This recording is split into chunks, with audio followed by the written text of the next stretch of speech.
العسل كان حلو قوي وما تخيلتش انه هيعمل معايا كل ده، وما سبتهوش غير لما خدت كل اللي انا عايزاه. ياريت تكملوا معايا الحكاية للآخر، وما تنسوش دعمكم ليا باللايك الجميل وكمان المتابعة للصفحة. بعد جوازتي الأولى ب3 سنين ما حصلش نصيب بيني وبين جوزي، وانفصلت عنه. بصراحة كان مقصر معايا في كل حاجة، كان طول الوقت مهتم بوالدته أكتر مني، وبيروح وبيبات عندها كمان. كان مقصر معايا في حقوقي كزوجة ليه. وطبعا اتكلمت معاه كتير، لكن هو كان بيقولي أنا مش بحب الحاجات دي، وده طبعي وعشت على كده. عاجبك تعيشي معايا تمام، مش عاجبك خلاص خليكي قاعدة في شقتي. بقيت أروح وأحكي لوالدتي على كده، لحد بعد فترة قليلة والدي بدأ يعرف كل حاجة. هو طبعا ما كانش عاجبه الوضع ده، ولما اتكلم مع جوزي لقاه نفسي ما انا بحكيله بالظبط. وفي الوقت ده والدي خلاني اروح واعيش في البيت عنده، وقال لي خلاص لحد ما كل واحد فيكم يروح لحاله وتاخدي حقوقك منه كاملة. وطبعا اللي كان على علم بكل حاجة ومعانا في الموضوع من البداية للنهاية كان هو صاحب بابا.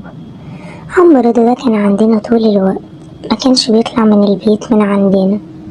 وكل ما كان بيحصل مشكلة أو خلاص بقرب انفصل أنا وجوزي عن بعض، كان عمو رضا بيجي وبيتكلم معاي ويفضل يقولي فكري الطلاق مش بسهولة كده، هو يعني ما كانش فيه منه حاجة خالص. قلتله لأ، ولقيه بيتدخل في المواضيع أكتر وأكتر، وعايز يستفسر كمان وكمان ويسألني عن حاجات. أي نعم لساني كان بيقف عند كلام معين ما كنتش بعرف أشرحله ولا أقوله أي حاجة، لكن كنت بلاقيه بيقرب مني وبيطبطب عليا ويقولي أنا زي أبوكي، انت هتنكسفي مني. وكمان أبوك اللي قايلي أتكلم معاكي، لأن هو مش عارف يتكلم معاكي ومحروج يتكلم معاكي في موضوع زي ده. ومتخافيش احكيلي كل حاجة، لأن جوزك بيقول عكس الكلام اللي انت بتقوليه خالص.